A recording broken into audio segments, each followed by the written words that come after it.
Chance to settle in. Charles, if you're ready, if you can make your introductions of anyone that's appropriate. Thank you, Councilman Tigert. To my left, Heidi Runyon, who is our Director of Finance for the Convention Center Authority, and I believe it's just the two of us. So kind of start. Well, let me ask the threshold question. I've been warned to make sure I open with, can you operate within the mayor's proposed budget? Well, within the numbers, yeah, the authority. Within the numbers? Yes, sir. I understand. The same type question as before that doesn't exactly apply to you. Right. All right. If you have any opening remarks. Okay. Yes, thank you, Councilman Tigert. In front of you, we handed each of you as we came in just a quick kind of little small, it'd almost be a PowerPoint presentation with the slides numbered on each one, and it is front and back. So as you flip through that quickly. Just a couple of quick comments first about the Nashville Convention Center. As I think all the council members know, we continue to operate the exhibit hall space of the existing Nashville Convention Center. We operate the entire facility up through the first 6 months of this fiscal year, and starting in January, we operate just the exhibit hall portion of that center. That will continue on into next year as we move forward. I think all of y'all are familiar with, we're in conversations for master development redevelopment agreement with Spectrum Emory for the NCC. And then you can see the numbers there. I wanted to give you just some estimates on where fiscal 14 we're estimating at the end for the Nashville Convention Center. And as you can see, still had a quite healthy year there with about 60 events, 46,000 attendees, and 52,000 room nights of events that took place at the Nashville Convention Center. On page 4, slide 4, the proposed budget for the NCC for 2015. What I'm very happy to say, and as we have shared with Mr. Riebling and the Finance Department, we've been able to continue to operate the Nashville Convention Center within the fund balance amount that we've had over the years there. And so for fiscal 15, we will certainly, if in the event we continue to operate that facility all the way through the 12 months of fiscal 15, we will be able to operate well within the fund balance that we currently have for the Nashville Convention Center. Then flipping to just page 6 in the Music City Center, I think certainly, while not in this fiscal year, I think we'd be remiss if we didn't once more, maybe for the final time, talk about what a great grand opening we had, and appreciate all of y'all's support. We've been open just over a year now, which is kind of hard to imagine sometimes. Seems a little longer for some of us occasionally, but as we've gotten through there, our fiscal 14 year-end number estimates currently is that we're projecting to do about 337 events, just over 475,000 attendees, about 270,000 room nights, and I think more importantly, probably for all of us, $240 million in economic impact. Not bad at all for a first year when in reality we did not start selling the facility to large national convention organizations to start arriving until January, because as we wanted to finish up construction, we had very few of those groups in the first 6 months of fiscal 14.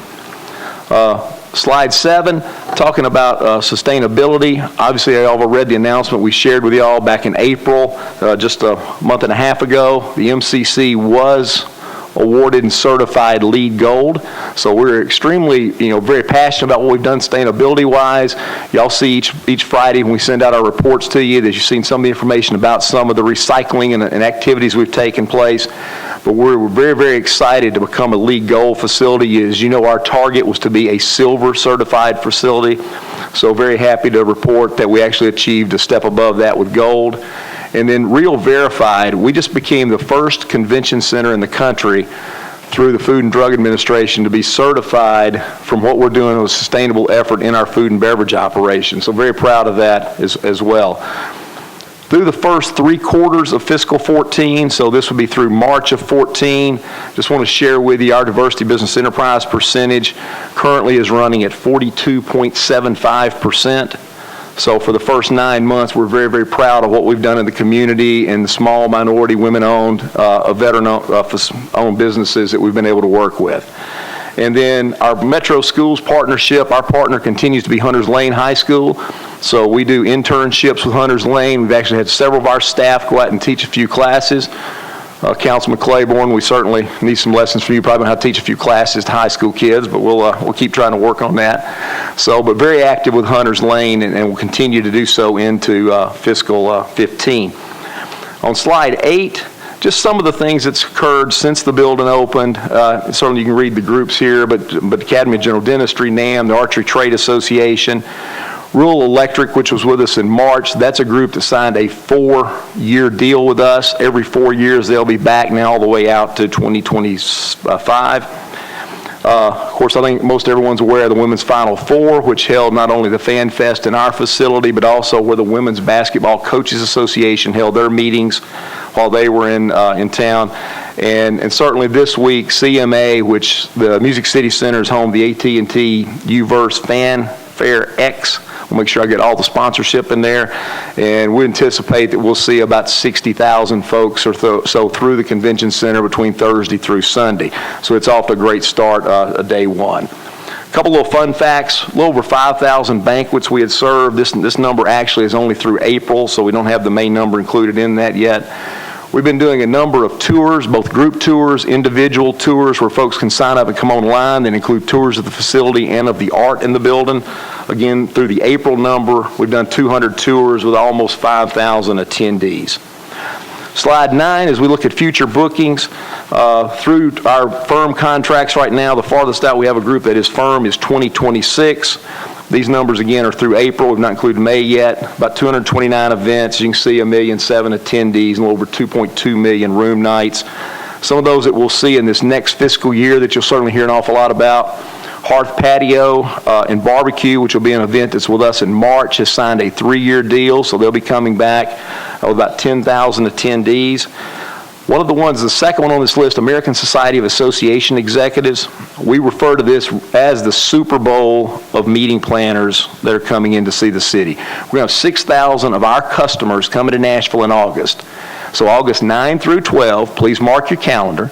So make sure that we're going to get you a chance to come out, especially on that Saturday evening, and say hi to some of the great customers that we have an opportunity to showcase the urban portion of Nashville, downtown.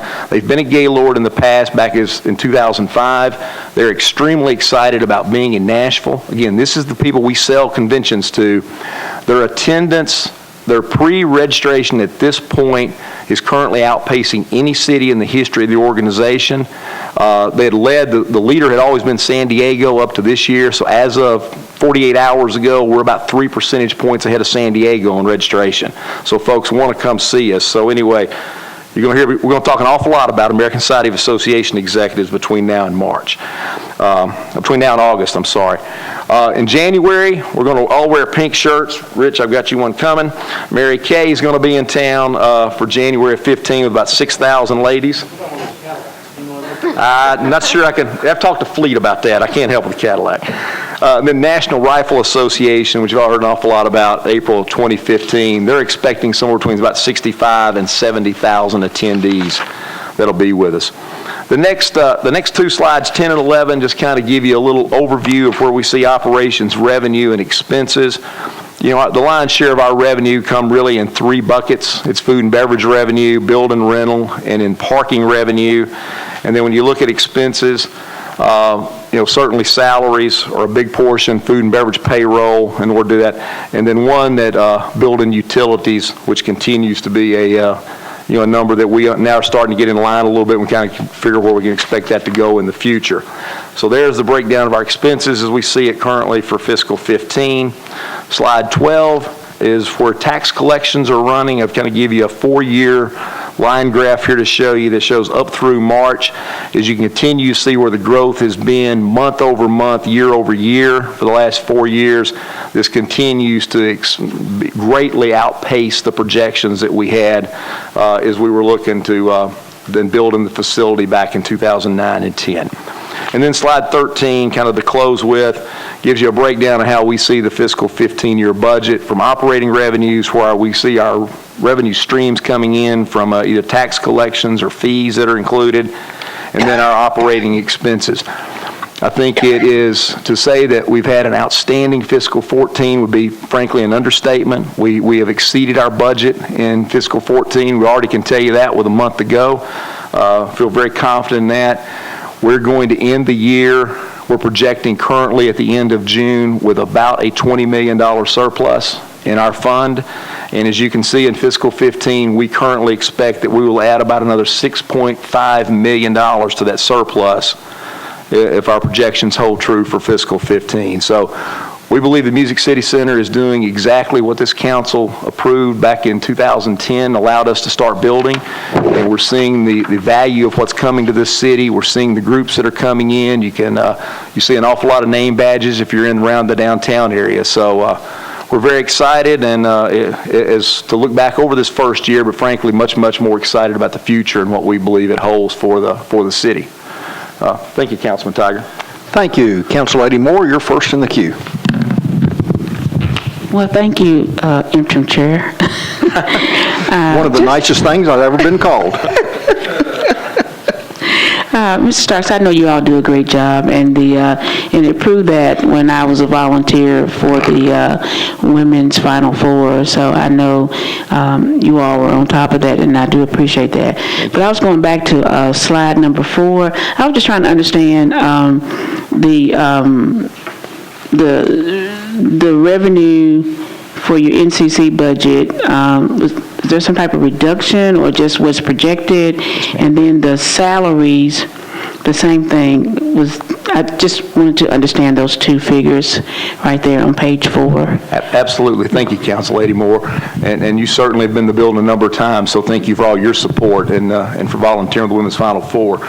The difference that you're seeing between 14 and 15 on the Nashville Convention Center is the first 6 months of fiscal 14, we operated the entire facility. That included meeting rooms, exhibit halls, still had much more business on the books there. You know, we're really in the point now where we're not selling that space going forward. Mm-hmm. Starting in January of 14, we only operated the exhibit halls. So for the second 6 months of fiscal 14, we had let's call it about 30% of the building that we were responsible for, roughly.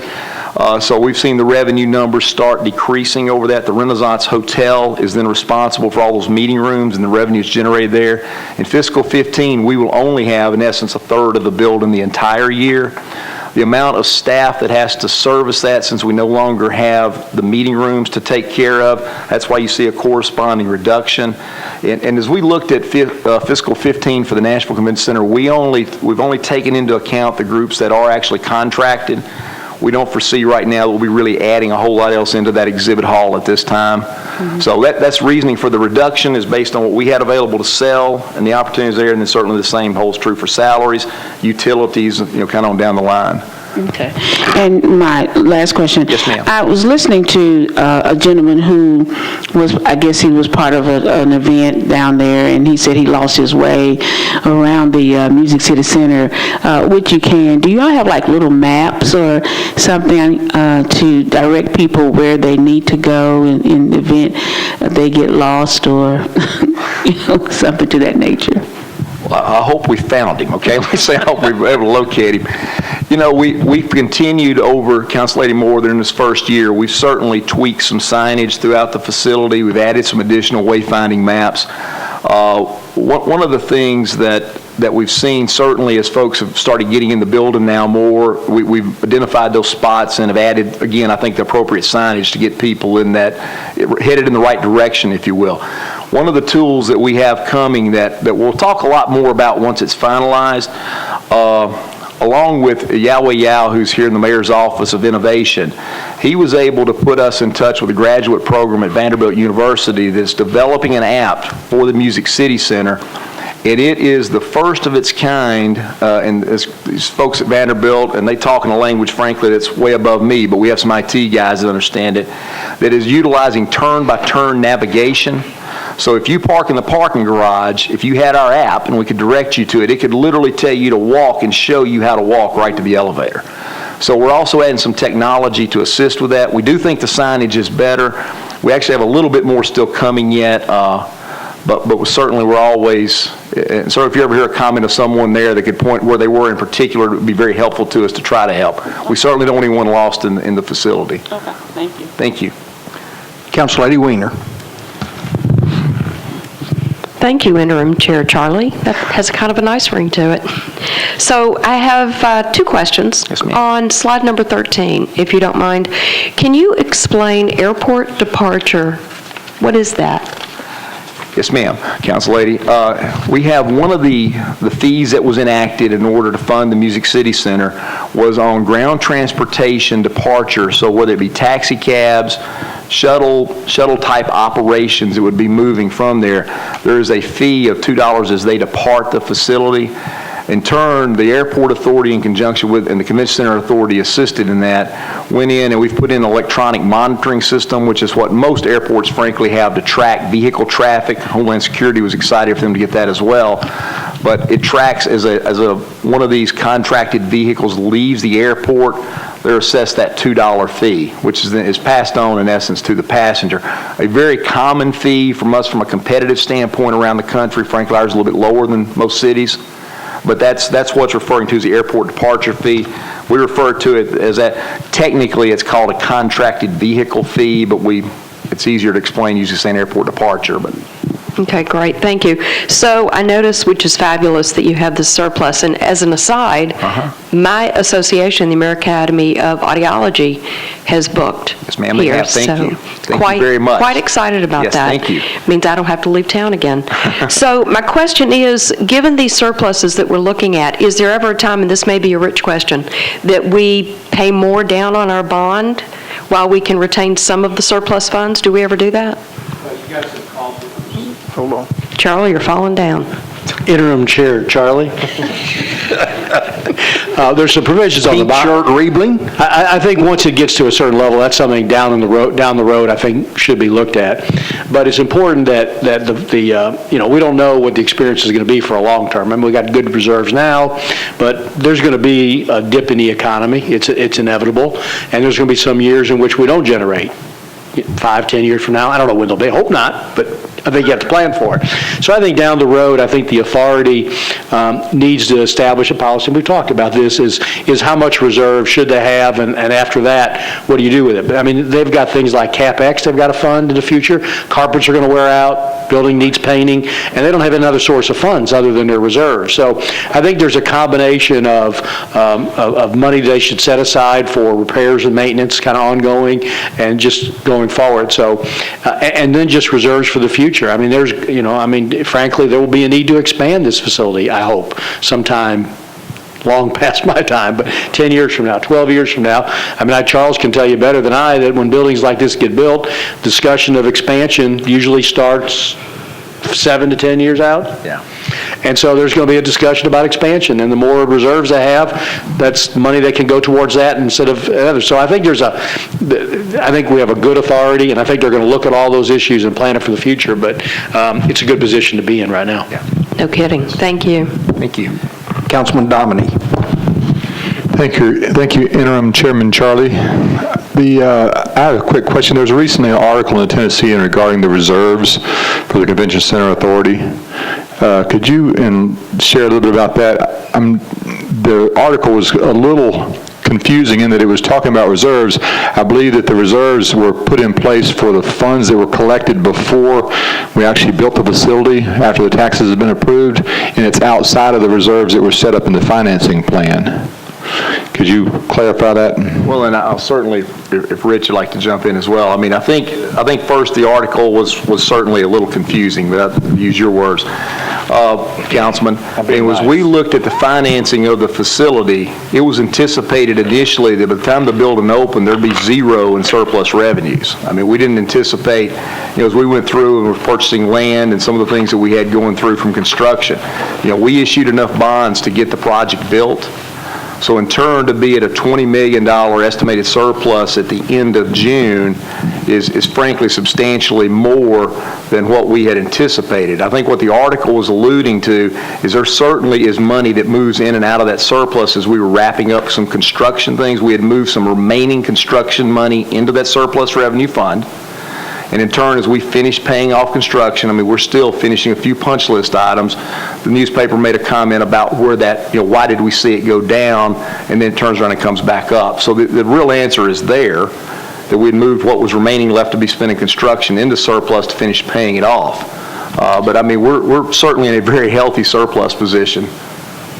I understand that. Mr. Reeving, were there not reserve funds put into the financing package when we did that were equal to around a year's payments on those? In the bond proceeds, when we sold the bonds, you're correct. When we sold the bonds, I didn't think of it. When we sold the bonds, we included in the proceeds 1 year of debt service coverage. So sitting in the bank outside of this $20 million, totally separate from that, it's held by the trustee. There's an amount equal to 1 year of the maximum debt service on the bonds, which is, what's the maximum? It's just a little over $40 million. So there's approximately $40 million sitting in reserve that's invested and all that sort of thing that is there, but can only be used to make a principal and interest payment on the bonds.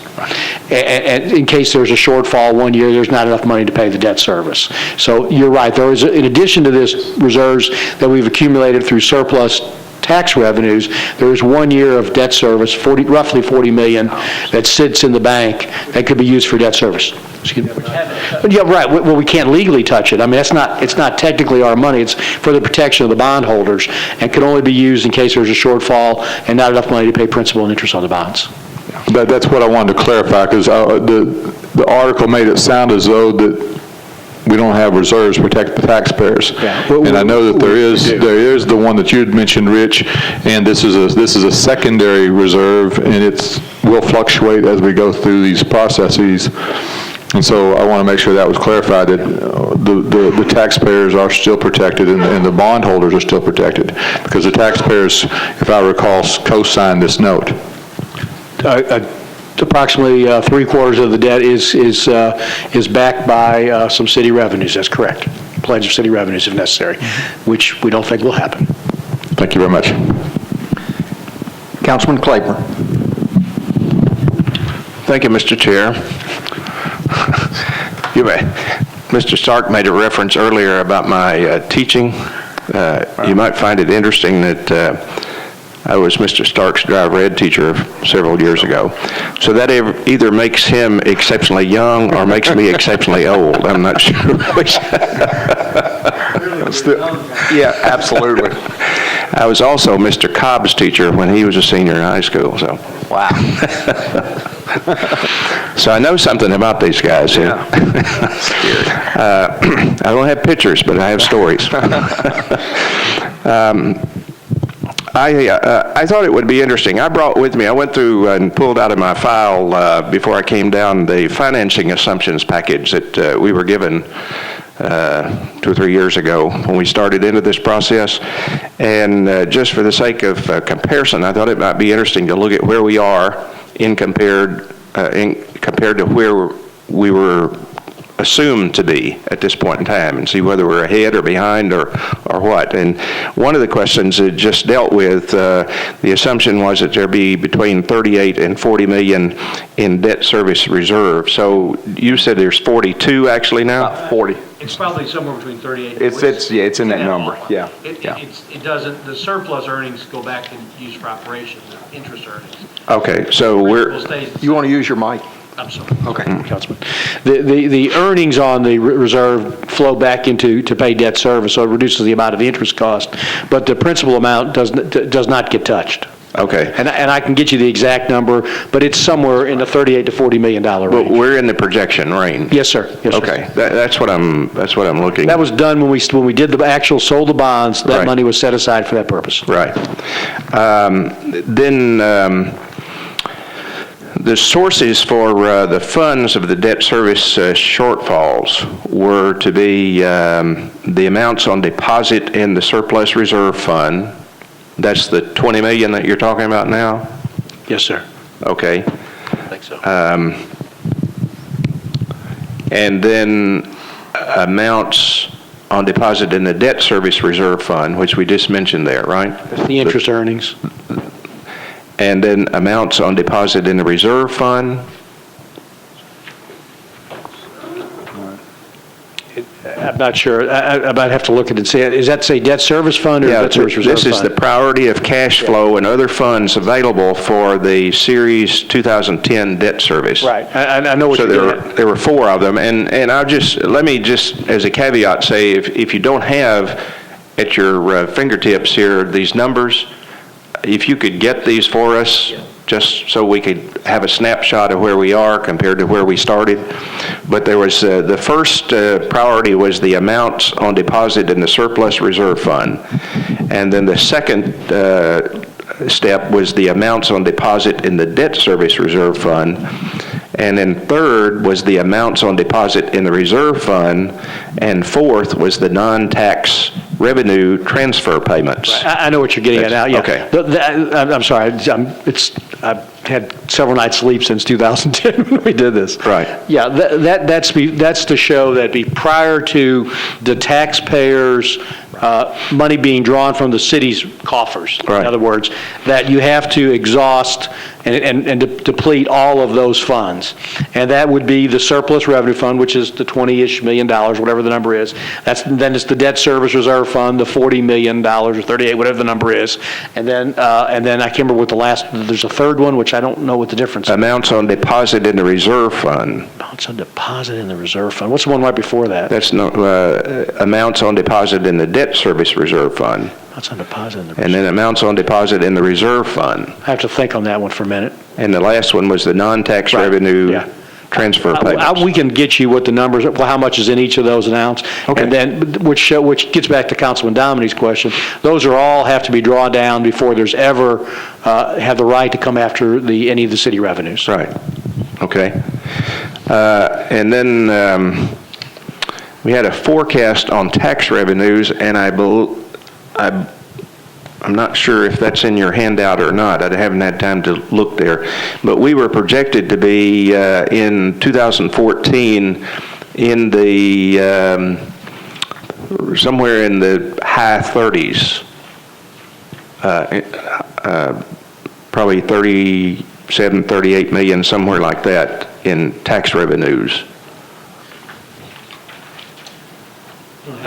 I don't have it listed out by year on what you're looking at, Councilman, I'm sorry. Okay, it was It was a forecast of tax revenues, and it started back in 2008, what was being brought in, and it went on out through 2022, where we went off the chart, actually. If you look on page 12, those are by month, but if you would annualize those, it would get you the numbers you're looking for. Page 13, 71 million to 15.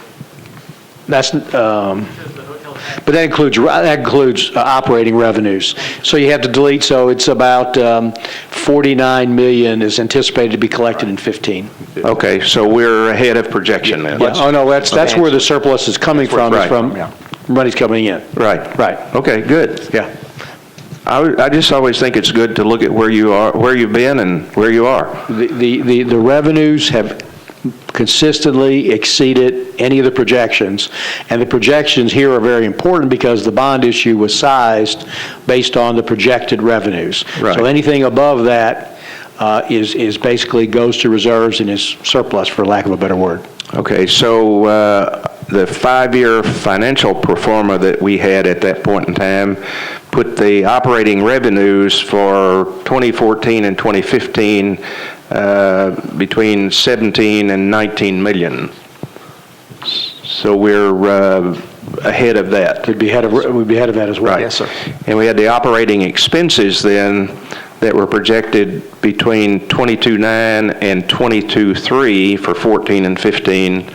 And those are running higher than projected. So, okay, so A lot of that's, Charles knows better than I, but utility cost, we think that the consultants, they missed the utility cost numbers pretty dramatically. Fair to say, Okay, Charles? so for 2015, we're about 4 million over then, what the projection was. Councilman, let me say that. Okay. As Rich commented on, certainly the utilities was one thing where we do believe the consultant missed the projections.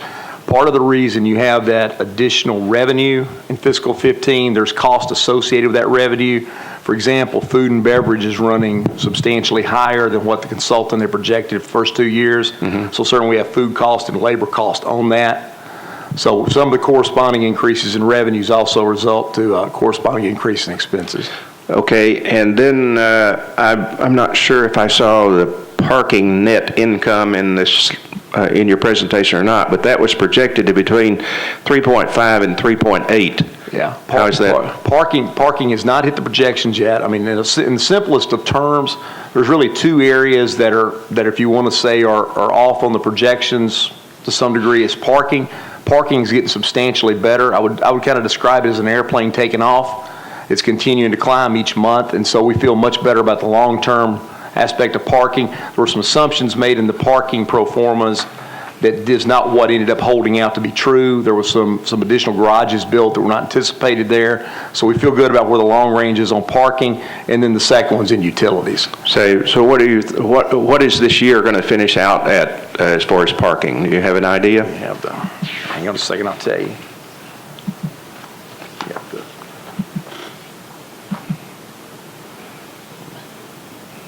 So it's going to be somewhere just right around $3 million.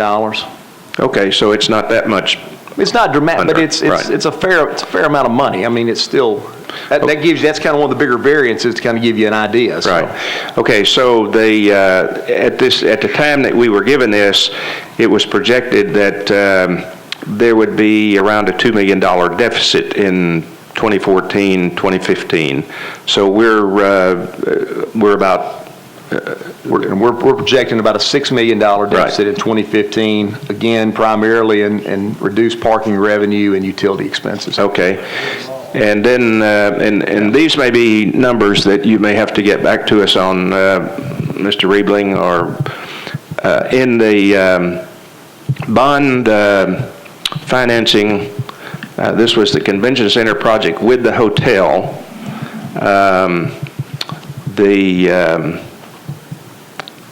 Debt service was set at, for 2014-2015, going from 25.2 up to 26.2. Are those numbers that are set, or do they fluctuate?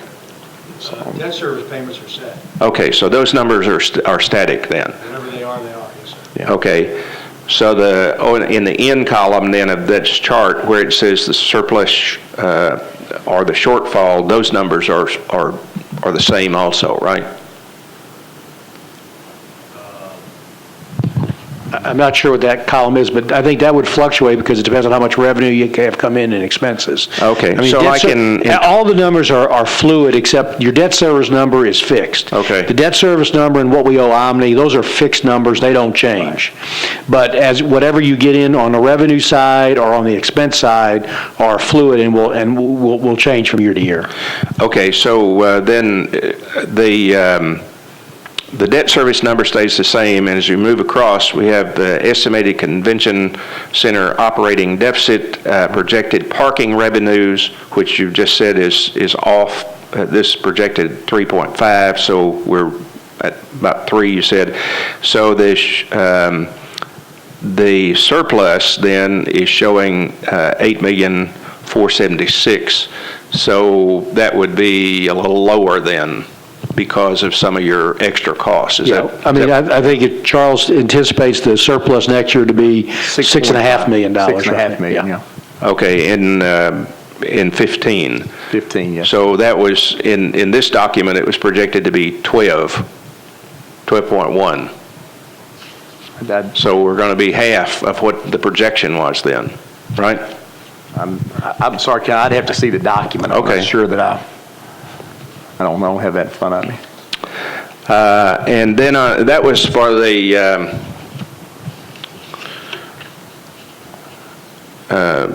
that was the financing package. Okay, for the 2010 A bonds, we had, will all of those numbers remain the same across? There was like Series A capital, Series A interest, debt service adjustment, total adjusted debt service, excess pledged revenues, and debt service coverage. Will all those numbers stay the same as they were? No, those would all change. The only number that would stay stagnant is what your actual principal and interest payments are. Everything else would be dependent on what revenues generated. Okay.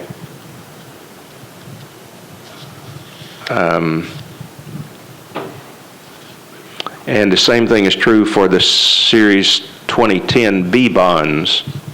Yeah, the only difference between those is that the Series A bonds are not backed by the non-tax pledge of the city. Those are standalone bonds, only tourism tax revenues are pledged for the repayment of those. Okay. So I'm sure that this is in your file somewhere. I believe I believe it would be. So, once we get through this process, and after I'd you... be happy to update it for you. After you have time to kind of get your breath and get out of town and come back? Charles and I will work together. We'll get you an update on that. I think that would be good to see, where And we Councilman are. Claiborne, we could ask Mr. Garrett to convene the Convention and Tourism Committee to address these and take questions based on a review of those numbers. Okay, great.